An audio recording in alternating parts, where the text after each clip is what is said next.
He's a $7 million bull rider, J.B. Mauney. Hey y'all, it's Pat. Welcome to another episode of Like a Farmer, powered by Ag America Media.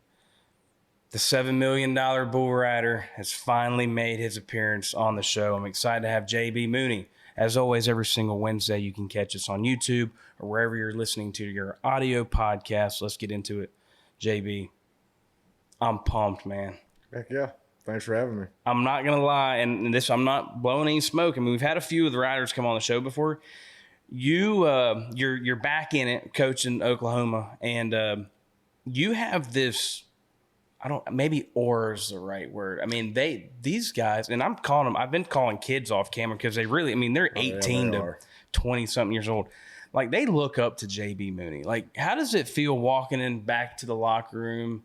You know, you rode for a long time, pretty much your whole life. Now you're coaching. But how does that make you feel that these kids that are riding now look up to you? Oh, that's pretty cool. I try not to act like that towards our team because I want them just to feel like I'm another guy in there. Because, you know, when you got a coach, you're scared to tell him something. If he's sore, you don't want to if you're sore, you don't want to disappoint him. So I just kind of try to mingle just like I'm one of the riders in there. And they open up, they talk a lot more, and you can get a lot more out of them, I think. Absolutely. Most recently, PBR Hall of Fame. I want to know, give me the process of how that works. In my mind, it's kind of like when what's the guy's name, the big dude that shows up with from the NFL, he knocks on the door and you know it's got to be this whole skit, but he's like, you're going to Canton. But how was it for you? I actually didn't have a clue about the Bull Riding Hall of Fame. I was at home, and Roy Carter got inducted to the Bull Riding Hall of Fame the same time I did, and I'm not real sure how old Roy is, but he called me and said, "Hey, congratulations." I said, "On what?" And he said, "Hall of Fame." I guess they didn't have my number and couldn't get a hold of me to call me and tell me. And I was like, "What are you talking about?" He said, "The Hall of Fame." I said, "What?" He said, "Yeah, they're inducting both of us at the same time." I said, "Damn, it took you a lot longer than it did me." He said, "Oh, you..." But it was pretty cool that when they had it, to be standing on that stage and look out there, and, you know, all the guys I looked up to riding bulls are sitting there looking at me, and I'm getting put in the same category as those guys.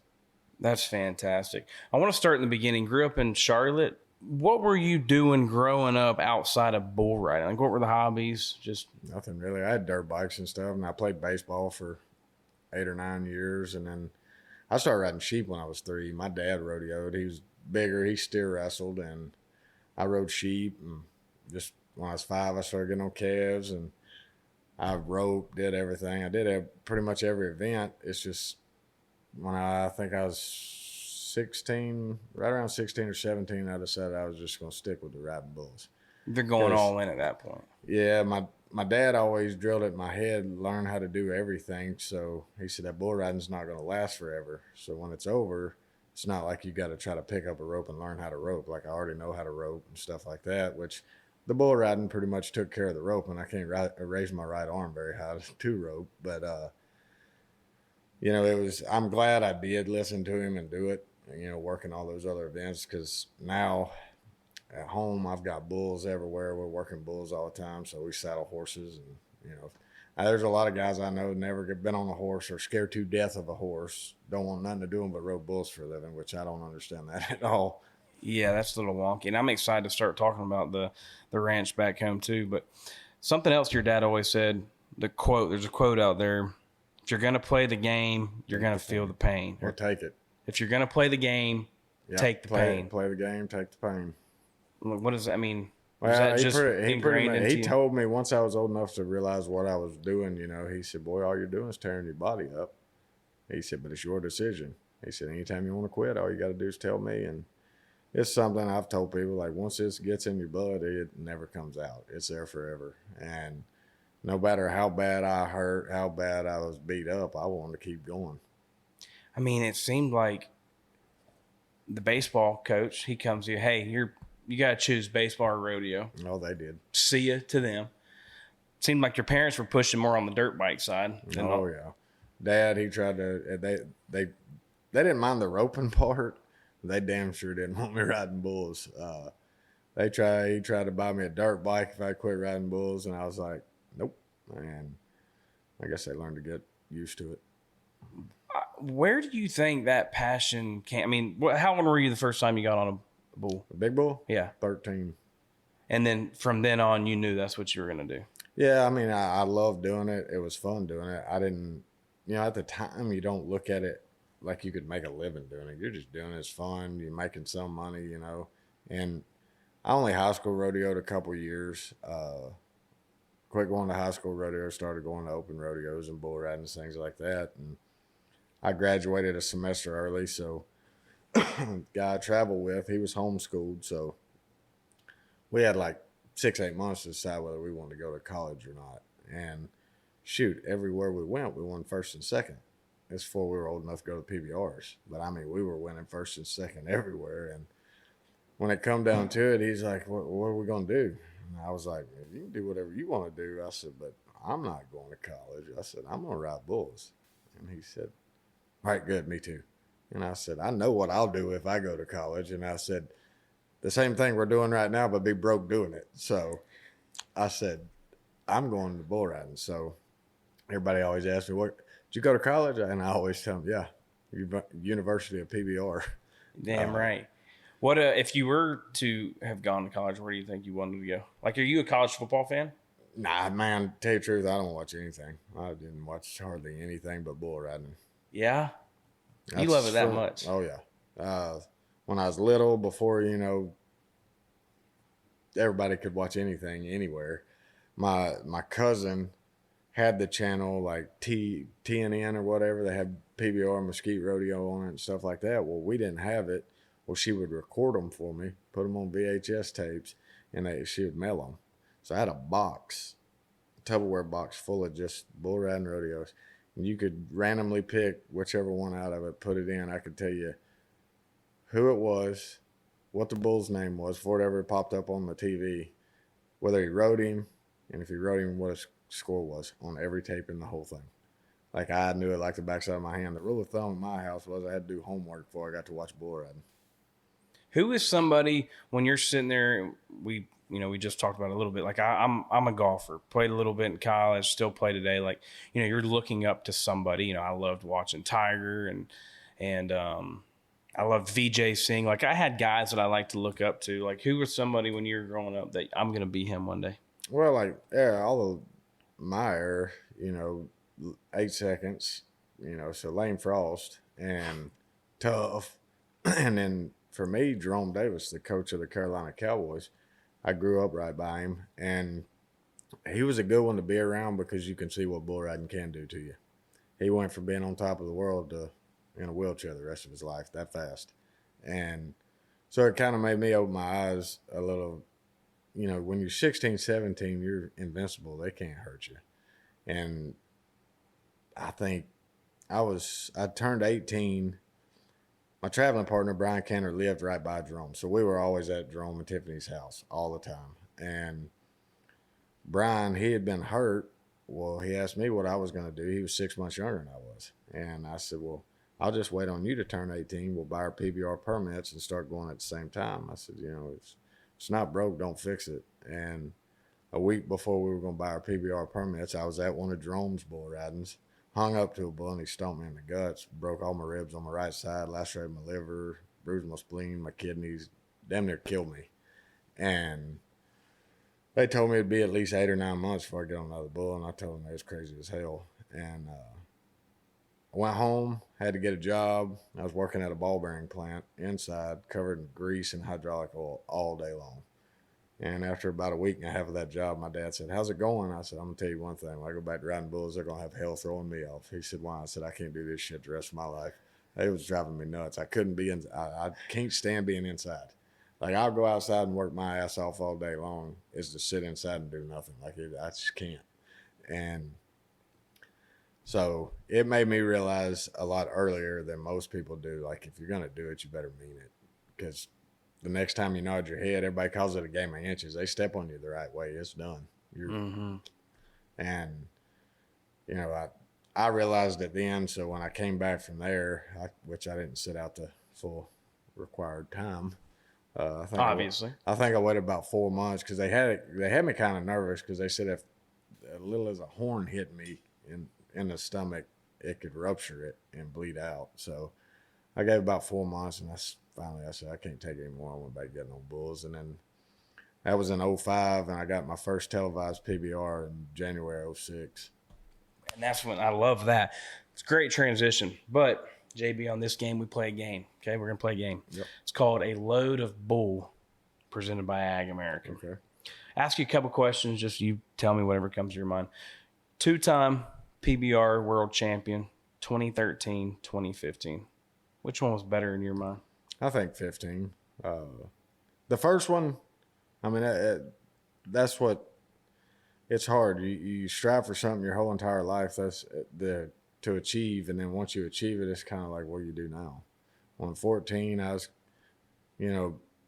I wasn't at the top of my game. I wasn't at the bottom, but I wasn't riding as good as I should have been riding. And I think it's because my whole life I'd have strived for one thing and I'd got it. And then it was kind of like, well, what do I do? Well, then when I didn't do as good in 14, the fire was lit back under me, and I come back in 15 and really went to going to work. I could see that, and correct me if I'm wrong, as a bull rider, I mean, that's what you want to win, the world championship. Yes, sir. So then you win that 14, you're like, and now maybe people are thinking JB's done, looking a little old, looking a little slow. I didn't want to be the one-hit wonder, so. Exactly. Yeah. Okay, that's good. 2018, you eclipse 500 rides. Not many people have done that, right? No, there's 3 of us. Mike Lee, Galerme, me. I think Savannah might be. If he hadn't, he's close. He's close. Yeah. So at that point in time, looking back, I mean, what do you think your most memorable ride was after eclipsing that? No, heck, I don't know. I was riding like shit in 18 too. I had to change my whole riding style. 17, I tore my right arm off in Calgary at the Calgary Stampede. What do you mean you tore your arm off? Skin was the only thing holding it on. Jeez. Bull stepped on me, popped my shoulder out, and it went out the bottom side through my armpit and just ripped everything. Bicep tendon, labrum, all of it. Rotator cuff, everything was sheared off the bone. Broke the top of my humerus in 3 places. They had to take 3 pieces of the bone out. It just broke off. Took Tandy Freeman in Dallas 6.5 hours, put it back together, and put a screw and 13 anchors in it to put everything back where it was supposed to be.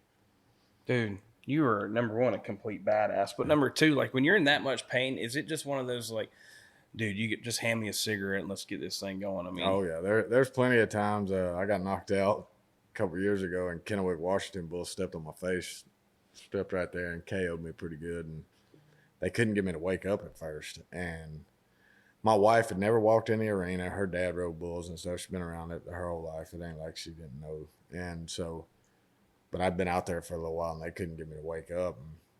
And one of the pickup men, his wife, was sitting there. She said, I'll watch Jagger if you want to walk out there. She said, well, I never walked out there before. And she said, but he has been out there a while. So I guess she walked out there. She told me the next day, she said, I wish I wouldn't have walked out there. I said, why? She said, I thought you were dead because it tore my face. I had to sew. I had stitches inside and outside of my mouth. I mean, he stepped right there.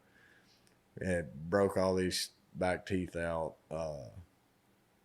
I had inside and outside all stitches all up through here. And I guess the way I was laying flat on my back, all that blood was running down. She said I was gurgling, making funny sounds, and said they couldn't get me to wake up. And they pulled the meat wagon in the arena, going to take me to the hospital. And you know how when they pull the stretcher out, they snap the legs in? Well, they said as soon as they snapped the legs, my eyes rolled back around, and I looked over and I saw it, and they said, I don't remember it because I wasn't fully awake yet, but they said I looked over and see it, and I was like, huh? And they said, what? I said, I'm not going to the hospital. They said, I stood right up, walked out of the arena, and they had a sports medicine trailer there, and they took me in there, and a buddy of mine was like, you need anything? I said, yeah, bring me a cigarette. Well, they went and got my bag and got my cigarettes out and brought it to me, and the lady that runs the sports medicine trailer was in there. The other ones were like, you can't smoke that in here, and she looked at him and said, you shut up, he can do whatever he wants to right now. They let me smoke a cigarette in there. I got done, flicked it out the door, and they said, I told the doctor in there, all right, let's get to work. Laid down, he went to sewing my face back up. I don't even know, like, wow. I used to be real bad about it. like PBRs, those guys, the sports medicine guys knew. Like if I walked in that sports medicine room, I was hurt bad, real bad.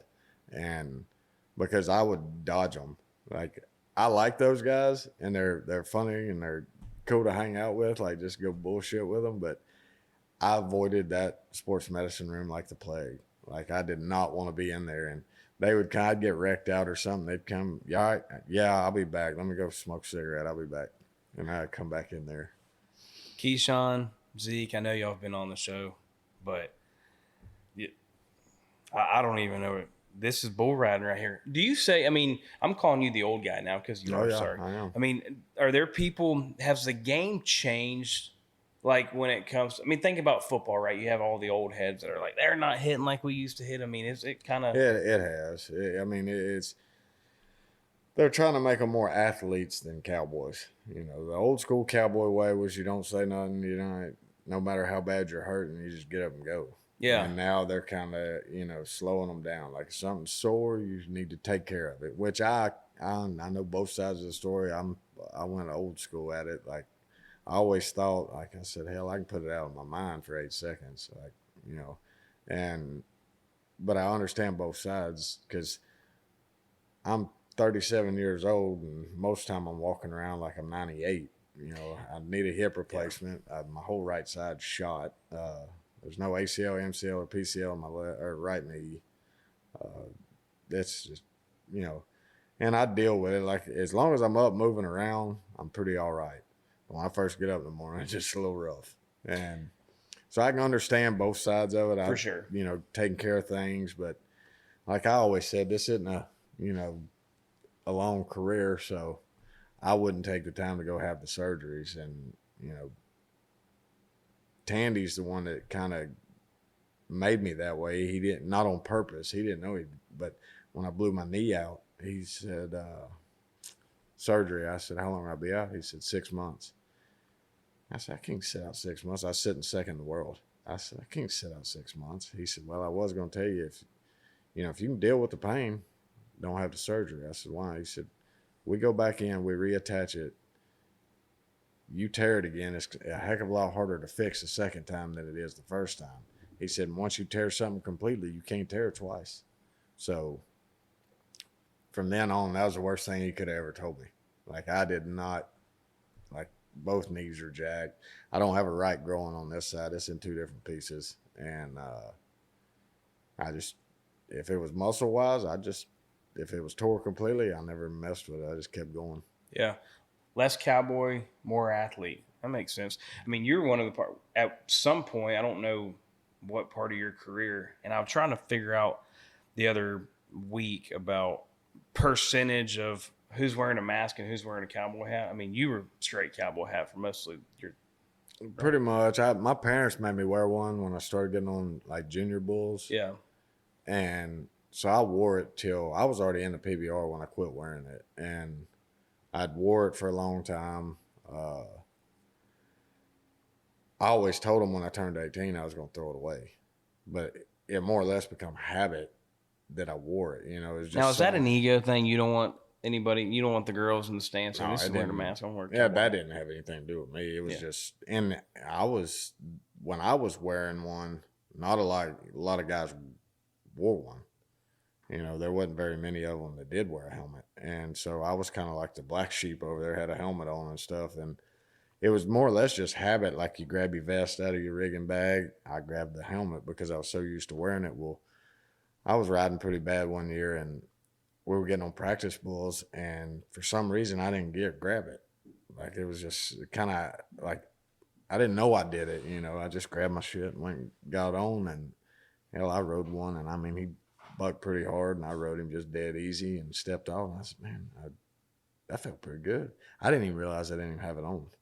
I was like, man, that felt good. Somebody said, man, you look good. I said, man, it felt good. They said, you going to quit wearing it? I was like, what are you talking about? And they were like, your helmet. I was like, I look up, I have my hat on. I was like, I never put it back on. Dude, I love that. I took it out of my bag for then, never put one back on. Last question of the game. I I mean, the rodeos are always a blast, but it's like the after parties that seem to be a little bit cooler. What was like the best after party from a rodeo that you can recall? The most fun bull riding I ever went to in my entire life, period, hands down, was if you get on YouTube and you look up the George Paul Memorial in Del Rio, Texas. They've got videos from back in like the early 90s of it. Well, when I come around 06, 07, it was still about the same. And you talk about fun. Like, it was a blast. It was a party and they bug bulls. It's pretty much, it wasn't a bull riding. It was a party and they bug bulls. And it was fun. That was the most fun I ever had. And it was right on the border. So back then, Mac Altizer, Bad Company Rodeo, they put it on. So everybody'd go to Mac's. He'd have, food and kegs and everything. So once the kegs were floated, border taxis would just pull in there. You go to Mexico. It was a good time. God, I love that. That's always a great game. Give some good insights. Hey, y'all, it's Pat, and I'm here to talk about one of my favorite companies in the world, Ag America. Ag America is your go-to financial partner for all things agriculture. As the largest independent financial firm dedicated to rural America, Ag America is changing the game of ag lending and leveling up financing options for farmers, ranchers, and landowners all across the nation. And I'll let you in on a little secret. The thing that sets this company apart from the rest is the people. They understand firsthand the unique needs of American farmers and ranchers because many of them grew up on farms themselves. They take a farmer-focused approach to finance, prioritizing relationships over transactions to help you build a stronger financial foundation for not only yourself, but for your family. So whether you're looking to buy land or secure working capital, Ag America has your back. Visit agamerica.com today to learn more and see how they can help you achieve long-term financial success. Because don't ever forget, when farmers thrive, we all do. We'd like to take a minute to talk about Blue Otter sunglasses. Blue Otter sunglasses are the shades of choice for country superstars like Luke Combs, Cody Johnson, Riley Green, and Hardy. With Carl Zeiss scratch-resistant lenses, Blue Otter has partnered with Ag America to create the Like a Farmer frames, which benefit farmers and ranchers in rural communities. 10% of each purchase of the Like a Farmer Blue Otter sunglasses goes to Ag America Giving. Go to blueotterpolarized.com and search Like a Farmer. You can also go to likeafarmer.com and click on merch. Now, leading into the PBR, and you've talked about the PBR, and we know all of that on multiple shows. What were like a couple routines that you did prior to hopping on the bull? Like any superstitious things that you had? Like, I got to sit here, I got to wear this? I really did, and I tried to keep it pretty simple. That's what I've told all the guys on the team. I said, you never let them see you sweat. So no matter what, you just keep it the same. And I said, you can think one way. I said, but you don't let other people say it. And that was one thing, like in the arena, same way we're getting hurt. You can be hurt. You can go whine about it outside the arena. Don't do it in front of people. And, I tried to keep it simple. I didn't there wasn't nothing special. There's only a few superstitions that I believe in. I will not wear yellow and I will not lay my hat on the bed. But my dad taught me that from the time I was little. So What's the yellow thing? He always said it was bad luck, so yeah. I went with that. I'm not big on yellow either, so I'm gonna roll with that. Yeah. What you think? Look, I got one of the most impressive things about you, just as a businessman, and no matter what you're doing in life, you're got to make money to support yourself and your family. How in the hell do you make the money you make riding a bull? Like, is there anybody that has hit that 7 million mark? Mm-mm. Stay on. That's what I always tell them. Right. But can you even? Is that a thing? Is what I'm trying to get at. Like, I don't even. Can somebody even get to that point? Oh yeah, they can now, and they'll pass me pretty. It won't be long. They'll pass me. The money's getting bigger and Is better. It? Yeah. What does somebody get if they win a rodeo, like a PBR? Oh, what's a single event pay? Like 40,000, 45? Depending on how you do in the rounds, but the average will pay right at 40 grand to win, just like a normal. Well, what was it when you were riding? About the same, 30, 25, 30. That's what I'm. How do you get to that 7 million mark? I mean, the 2 world champions, I'm sure helps. The PBR finals is the world champion, PBR world champion gets $1 million bonus. So that was 2 million of it. But the world finals is where I made a lot of it. Because back then when I was going, the finals to win the average paid 250,000. Well, it was 8 rounds when I was first started going, and they would pay, I think, 25,000 a round. Well, like in 09, I think I won. It was 5 or 6 out of 8 rounds I won, and then won the average. So I come home that year just from the finals with damn near 500,000. That's nice. When you get the $1 million bonus, like, what's the first thing that you bought? Well, they split it up. You don't get it all at once, which was probably a good thing because at the time I won it, I'd have blew the shit. But that's good for them to do that. Yeah, they do it to where you get 100,000 every year for 10 years, and then like my second one, so I got 100,000 in 13, 100,000 in 14. Well, then 15 when I won, I got 200,000. So I got 200,000 a year till the first one ran out. So you have one more payment. Yeah. Yeah. Nice. Mm-hmm. Now that we're boys, what are we gonna do? Like when you get that last payment in? Same thing I do every day. Which is work bulls. Good for you, man. I love that. I really do. Well, and speaking of, so you've added a new bull to the ranch in Texas, Arctic Assassin. Yeah. Before we get into Arctic, can you just give me the rundown of that day? Like, where is September? What was it? September. I can't remember the date. Yeah, September 6th, 2023. It wasn't that long ago. Mm-hmm. You're in Idaho. We was rodeoing. Been going all summer. We had the RV. My wife and little boy was with me. And I was actually, when I went to Lewiston, I was actually beat all to hell. My left leg, my left foot was broken, my right ankle. But I was sitting top 15, make it to the NFR, and I was sitting 15th, 16th in the world. I couldn't stop going. And so I'd been going pretty good. Well, Ellensburg, my left leg was broke, my left foot was broke. Well, Ellensburg, I hung to a bull. He stumped me pretty good, and it broke my right ankle. They looked at it, and he said, I think it's broke where your tibia and fibula tie into your ankle. He said, you need to go get x-rays. And I said, no. He said, why? I said, well, I'm not going to let them cast it. So he said, well, it probably is not going to heal right. I said, well, that'd be fine. I said, it'll heal some sort of way, just fit in with the rest of the body. And so we were in Ellensburg, Washington. We were going to go to Lewiston, Idaho. But then after Lewiston, Idaho, we had to go to Puyallup, Washington. So I told Samantha, I said, my wife, I said, there's no point in y'all going to Lewiston. Kai Hamilton, he won the world in the PRCA last year. Him and Stetson Wright, they were driving his truck and camper to Lewiston. They were entered the same way I was. So I said, I'll just jump in with Kai and Stetson, run to Lewiston, ride, and then we'll drive back tonight. And that way tomorrow, when we leave and go on to Puyallup, Washington. She's like, all right. One of her friends, she ran barrels. My wife made the NFR in 14 running barrels. So one of her runs real in good the family. Yeah.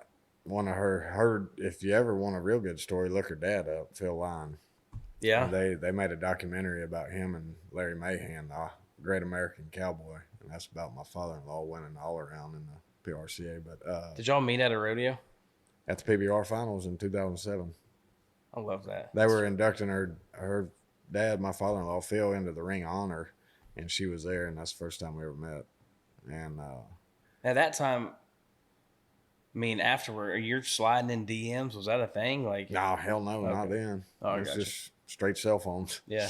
And hey, my name's JB. Yeah. Did she know who you were? No, I mean, she knew who I was, but not really. I mean, this was right at the beginning of my career. Like, I was just a young bull rider, wild son. Yeah.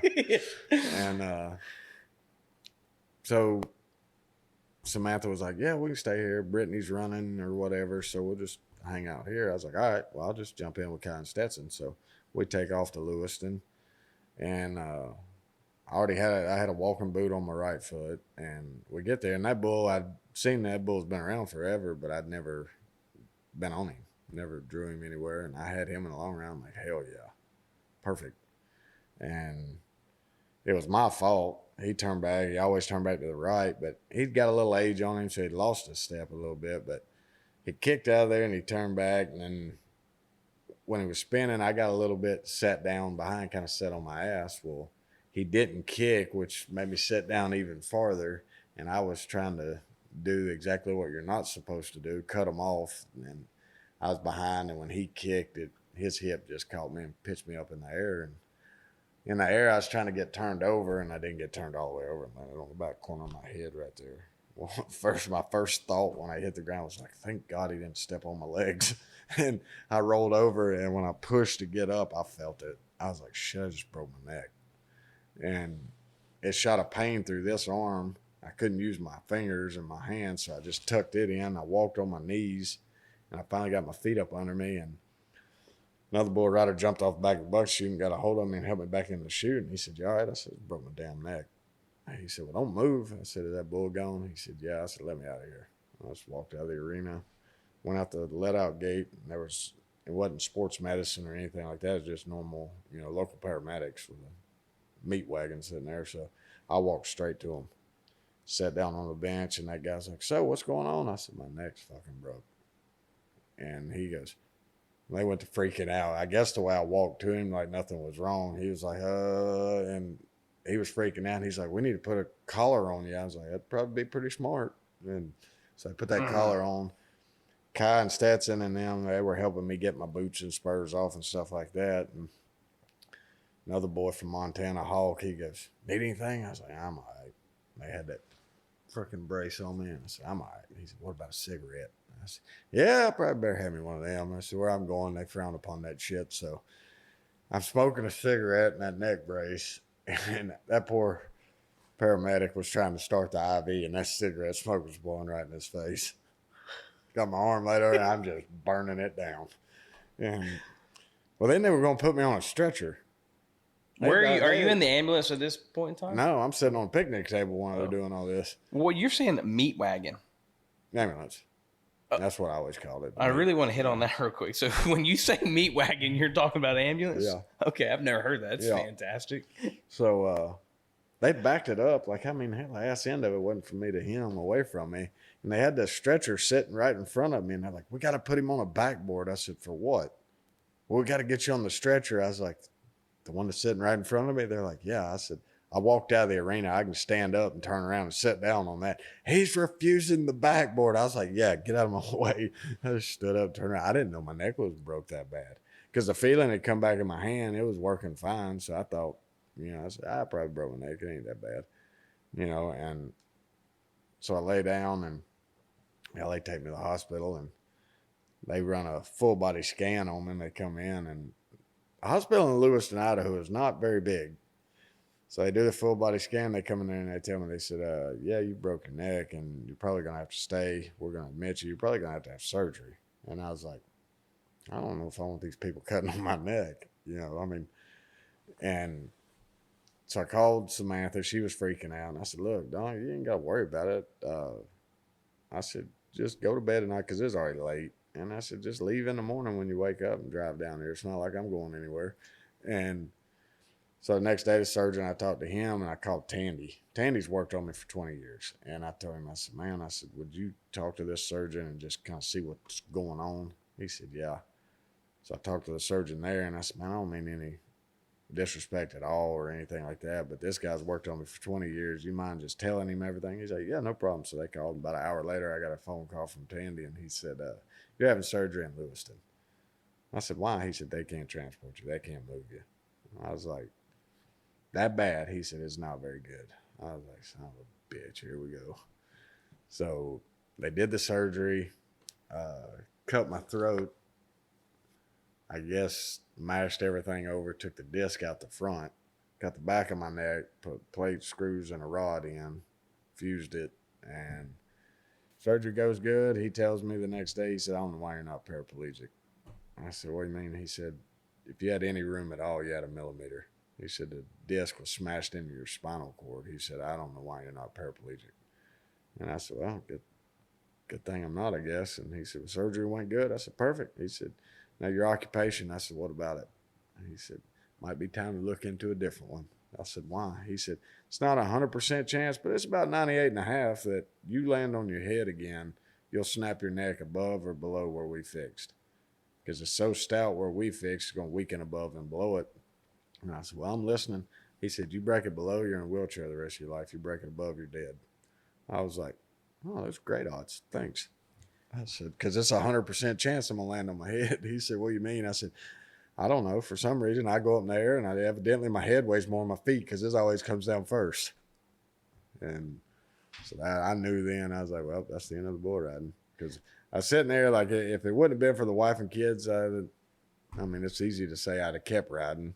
But, you know, I probably would have, because I mean, every time you nod your head, this could be the last time. So it's not like I hadn't gambled before. But, you know, as long as I rode bulls, I pretty much accomplished everything I'd wanted to. You think? Yeah. Yeah. And I mean, so it always seems like the cool people, it's always like a millimeter away. I mean, JB was a millimeter away. Trump was a millimeter away when he got shot at. It's like everything happens for a reason. oh, yeah. I call it a game of inches for a reason. There have been plenty of times if they'd have stepped on me an inch over, I'd have been a dead song on. So now, and look, you're a father first. We've been talking off camera a little bit. Good family man.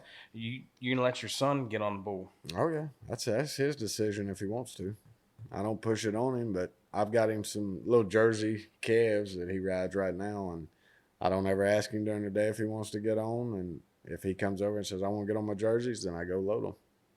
And I said it was never pushed on me to do anything, so it's not my decision. You know, everybody when I got hurt and he's gonna be the next world champion, blah blah. I said I don't care what he does.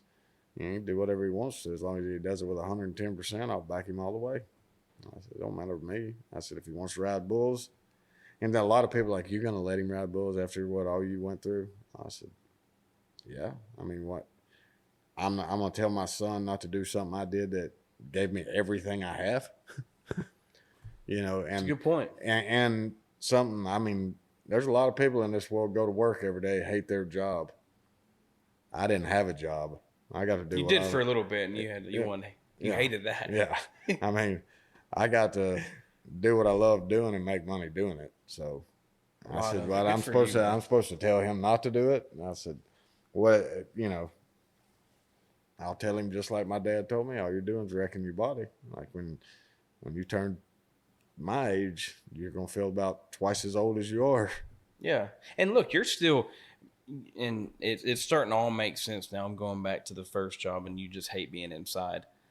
I want to talk about the ranch in Texas, and I'd love your thought too, JB. So Josh Allen, the Bills quarterback, and we started this show a couple years ago, and the main reason why we started is because this is a lifestyle brand that is about rural America, because we think it's really popular again. And Josh is a farmer out of California. I come from a 7th generation cattle and citrus in Florida.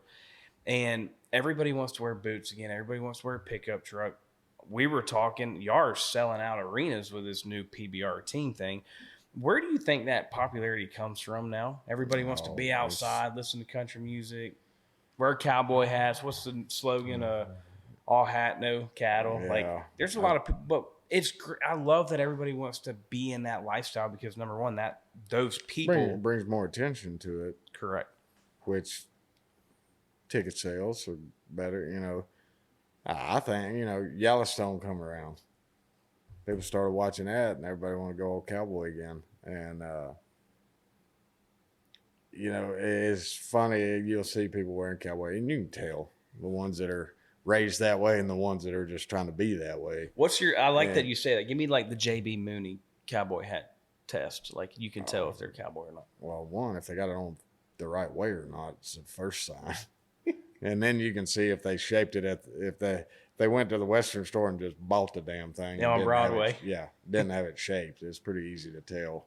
But it's like a guy says, same thing with bull riders these days, young guys.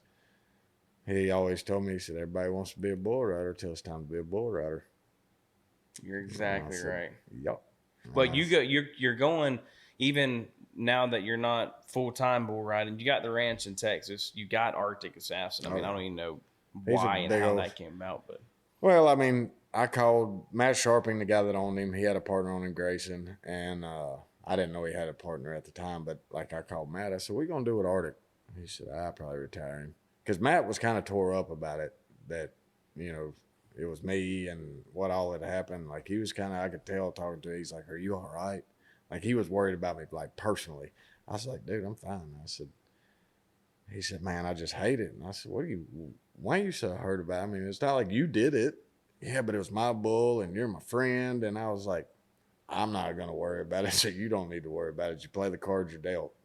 And he was like, "So you're all right?" I said, "Yeah." They told me I could, 6 weeks after surgery, they took the neck brace off it. Everything was fused, healed, ready to go. He said, "You can do whatever you want to. Just don't be getting on, bull riding's done." He said, I said, "What about riding horses?" He said, "Yeah, you can ride horses." He said, "Just don't get on any broncs." I was like, "All right." And so I pretty much like can do everything I was doing before I broke my neck, just minus being able to get on bulls. And so, shoot, I was around the house quite a bit. And I called him and I was like, "What are you going to do with him?" "Yeah, he's getting older. He's like 10 now, I think, 10 or 11-year-old bull." And he said, "I think we're going to retire him." That's about the time you would retire, yeah. Yeah, around there. And he sends a lot of bulls in the wintertime to Stephenville, where I live, to another guy, Scott, and to winter them there because he's Matt's from Minnesota, so the winters are bad up there. So he sends them older bulls that can't take that hard winter. He winters them down there in Texas where it's warmer. And I said, "Well, just put him on a truck when you send, airtime in them bulls." He said, "Why?" I said, "I want him." He said, "For what?" I said, "Well, not very many people do I know have the last bull they ever got on." And he said, "You really want him?" And I said, "Yeah." I said, "He retired me, so now he can retire with me." And he said, "Well, let me talk to Grayson, see what he says." He called me back. He said, "We sent him to you." And Randy, that you met, Quateri, he used to ride bulls. And then him and his dad, they raised some bulls. Well, there's probably a 10-acre, 5-acre pasture up there, shed in the middle of it. It's big trees in it. They're the only two in it. Baxter, he come from Randy. They raised him, and his dad was selling everything out. He's like, "Well, I don't want to, what am I going to do with Baxter?" And I told Randy, I said, "Well, hell, just tell him, send him here. Well, I'll kick him out with yearling calves or something." So, well, he was out with yearlings. Well, then when I got Arctic, I just moved them two, put them together, and they don't ever leave that pasture. And they're like having two big dogs. You can scratch all over them and pet on them. They're gentle as hell. Jagger, he scratches on them. Baxter, you can sit on him while he's eating. Golly. Yeah. So, and then on the other side of the operation, I mean, you run full cow-calf operation? Yeah, the past 2 days before I flew here, I was hunting a bull that I guess evidently they got to fighting and pushed the bull through my fence. And I found it. And so there's a bunch of hay fields and neighbors back behind me. And we found him, and then he Houdini'd us. I didn't know where he went. And 2 days we looked for him. One of my other neighbors on the other side's got cows, and I'd seen where a fence was it wasn't down, but it was leaned, and he could have just hopped over pretty easy. So I called him. I said, "Hey, keep an eye out for a black bull with horns with an orange ear tag in there. See if he shows up with your cows." He said, "All right." About 30 minutes later, he called me. "He's over here." I said, "I'll be back Sunday. I'll bring a horse over and rope him and load him, bring him back." He said, "He ain't hurting nothing." I said, "All right." Now, where did that passion come from? The bulls? Yeah, well, owning the ranch and you're a full-time operator when it comes to that. I always liked bucking bulls. I always messed. I was always trading bulls and bucking them and stuff like that. Well, when I bought that place, and how many acres is the place? it's 108, and then I have a 160 that's connected to it on the backside leased for 5 years, so it's about 270 altogether. And I've always traded bulls, bought bulls, bucked bulls, messed with bulls, and so when I bought that place, I already had it. Like, I'm real bad about not. My wife's like, you didn't tell me you wanted to do it like this. I said, "Well, I got everything in my head. I just don't tell anybody how I want to build it." And then once they finish the pens they're working on right now, we've been through about 10 semi-loads of pipe, building pens, alleys, and everybody that comes over that has anything to do with bulls, they're like, "Man, you thought about everything." I said, "Yeah, I have to. Usually it's a one-man show around here." And the bulls I was known to get in were big, mean, wild son of a gun. So we built it where they couldn't get out, and everything's 5 rail 2 3/8 pipe or 6 rail 2 3/8 pipe everywhere you go, and they're they're welding today over there right now. So, where you have these bulls at your place, will they be in competition? Some of them will. Like Because that's a popular thing now too. I mean, what's the UFC got? Dana White has one, and then the guy that played for the Vikings, Jared Allen. Jared Allen. See, that's who was partners with Matt Sharping, the one that owned Arctic Assassin. Gotcha. Jared Allen was partners with Matt on Airtime and a couple other bulls. Well, then I guess Jared wanted to get out of it, so Matt bought him out. And but yeah, some of them will be. I don't haul them. I don't have enough time to haul them. But I've got an arena set there, so we buck bulls all the time. And I've got 30 head of cows that we breed them every year. I just weaned those calves the other day, so they're in one pasture. I've got another set that come from a guy he sent me, so when I get home this week, we got to dummy all them. Then the bull riding's in Austin, and so a lot of guys on the team are come to Stephenville. We'll buck bulls before we go to Austin and stuff like that. It's just nonstop around the clock every day, bucking bulls, messing with bulls, working bulls. It's always something to do. I got to come out there. I'm not going to get on a bull or anything, but I'll come watch. It's fun. What about, so now, new style of PBR, you're now the coach of Oklahoma. Congrats on that. It's fantastic. Thank you. Go Oklahoma. I got to figure out what team I'm going to cheer for. I love the new concept of PBR. How do you feel about all of that?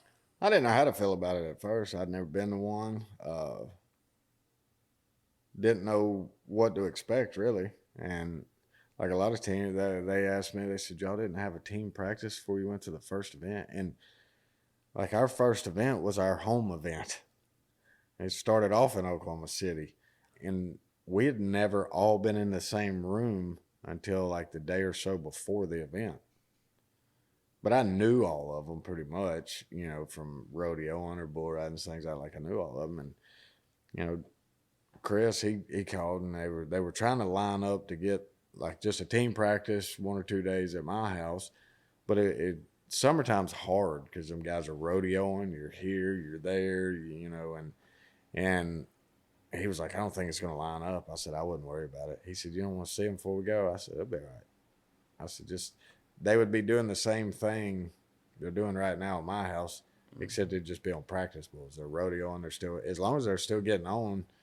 And that's the thing. Like a lot of guys will go to the gym and work out and stuff like that. Well, yeah, I guess you got to be in shape somewhat. I'm the opposite side of the coin.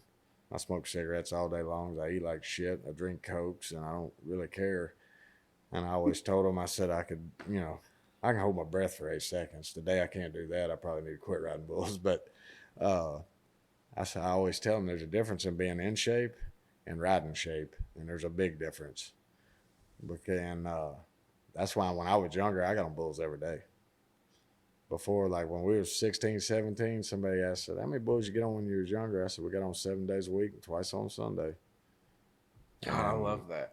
That's a great workout routine too. Cigarettes and Coke. I mean, yeah, I love that. Now I gotta be honest. Was Chris the only one that called? Like, was Oklahoma the only one looking for you? Because if it was me and I have a PBR team, I mean, I'm calling JB Mauney. I don't know who else the hell I would call. There was another coach or GM called me, or owner or whatever. He called me, and nice guy, but I don't think we'd have jived. Yeah, for sure. I get that.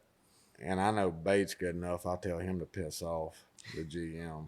I've known him since I've been in the PBR. But no, we're actually on the same page, like on a lot of stuff. My coaching's, each team's got a different way. Their coaches got a different style of doing things. These guys are top bull riders already. They're not. Our team's pretty much young guys. You don't need to change them. You just critique them, help them with their riding, and that's what I've said. I think it'll help them young guys be better earlier in their career. Because the way I went about it, there was a guy that when I was younger helped me, but I was pretty bad about the trial and error. If it didn't work, I tried not to do it again. And So that's why I got on so many bulls. Like I just got on every shoot. Repetition. I had it's all muscle memory.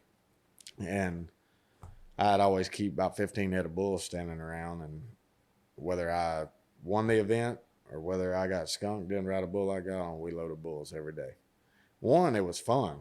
Like, all the guys I grew up with and stuff that I went to school with, they had jobs, they're working. Well, heck, I'd be sitting around, nothing to do, nobody to hang out with. So I called my cousin who didn't know anything about riding bulls, and I'd say, hey, come up here. And the first time he came, he said, what do you want me to do? I said, I'm going to flank this bull. You pull my rope, you crawl back out there. The gate ropes run through the latch. When I nod, you open it. Your main job, what? Hold that gate back. Don't let it swing back and hit me. He said, well, what if you get in a bind? I said, stay the hell out of the way. I'll get myself out of it. And I'd get on 8-10 bulls a day, just me and him. Nobody there, just me. Golly. And I got wrecked out a few times because when you get in the bind, there's nobody coming to save you. You got to do it all yourself. For sure, yeah. And I got to meet some of the riders for Oklahoma, and you've got a great team, young team, like you said. Yeah. And I like what you just said about these guys are already the top. It's like when you're going to even high school to college, but college to the NFL, like these guys know what they're doing. That's why they're here. They need somebody to critique, and they need somebody to lead.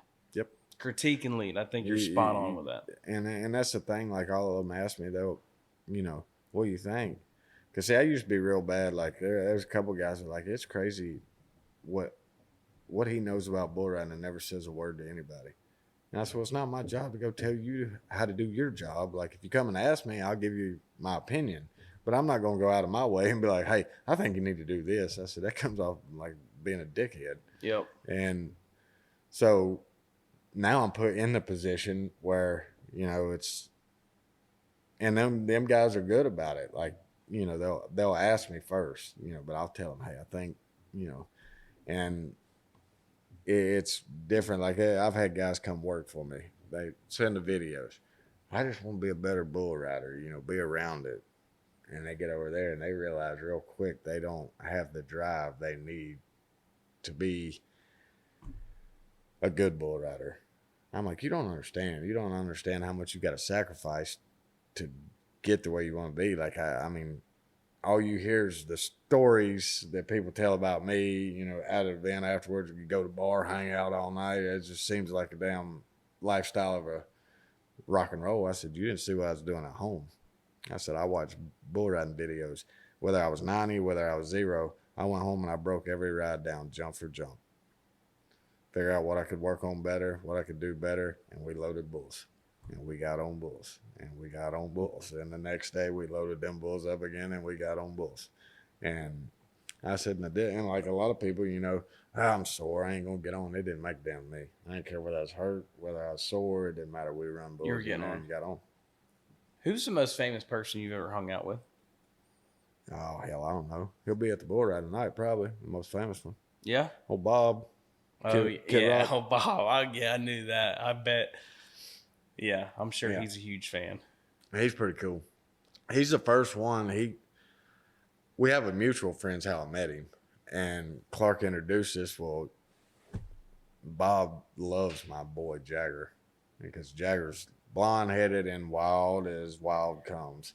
And after that, heck, he would just FaceTime me randomly. Well, then at first he thought about buying a PBR team. So he called me when he was thinking about it. He said, hey, and I was still riding bulls. And he goes, if I was to buy a team, would you coach it? Because I don't know shit about it. And I said, you're damn right I would.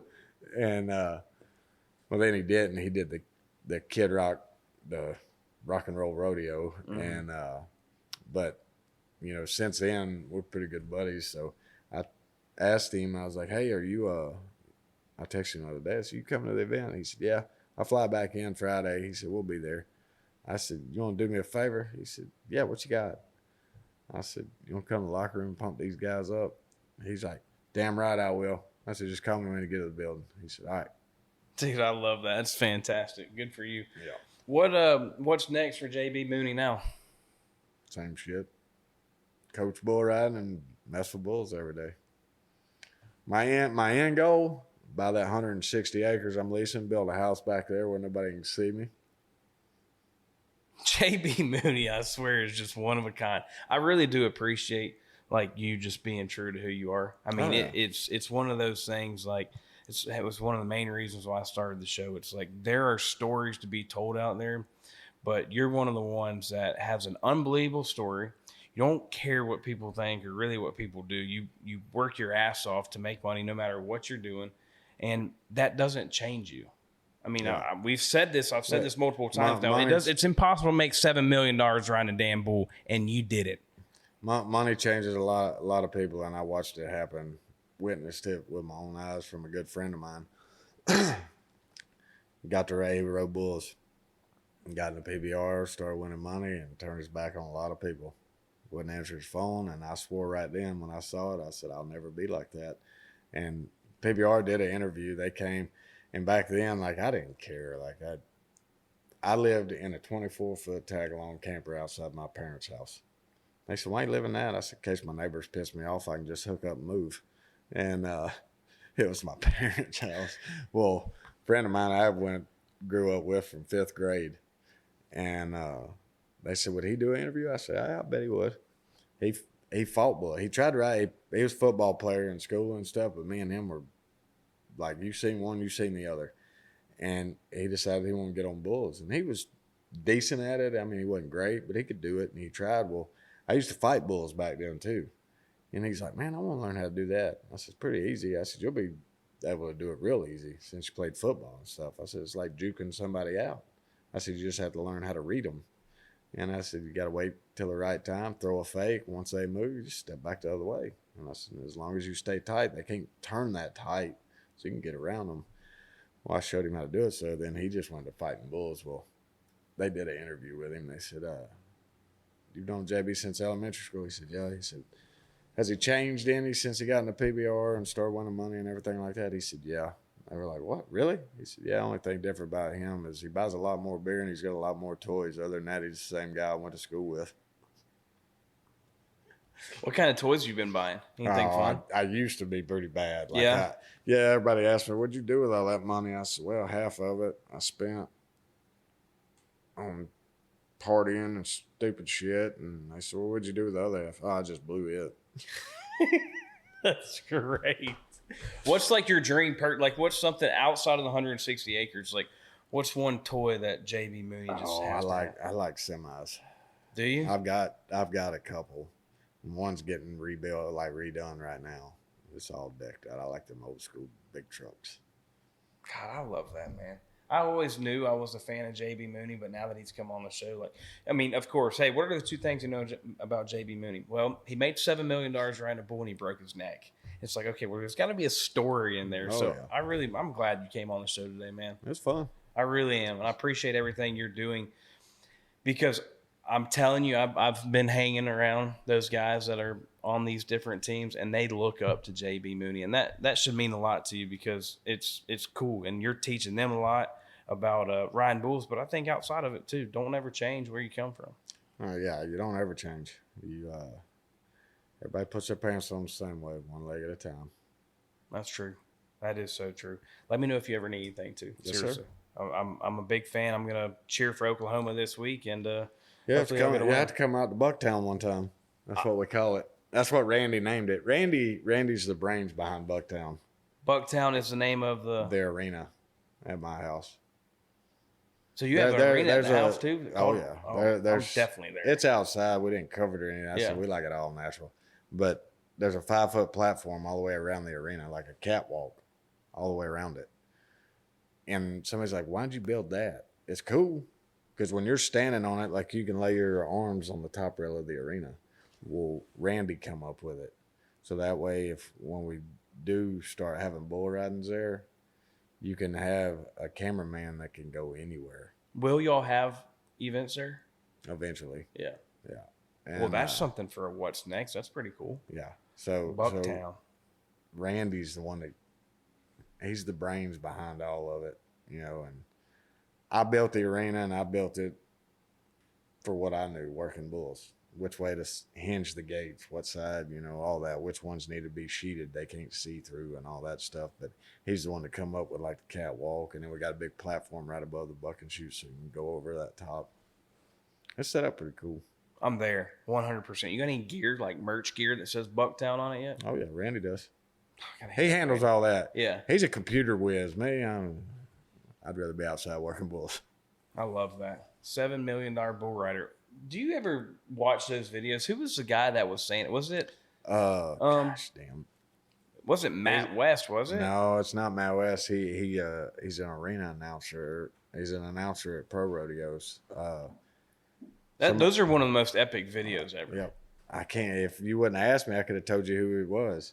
I know. I see his face right now. We'll do some research on the end. We'll put it on there. He's the $7 million bull rider. I love that. Appreciate you coming on the show today. Sir. And as always, continue to like, comment, subscribe, share, do whatever you got to do to be like a farmer. He's a $7 million bull rider, J.P. Mauney.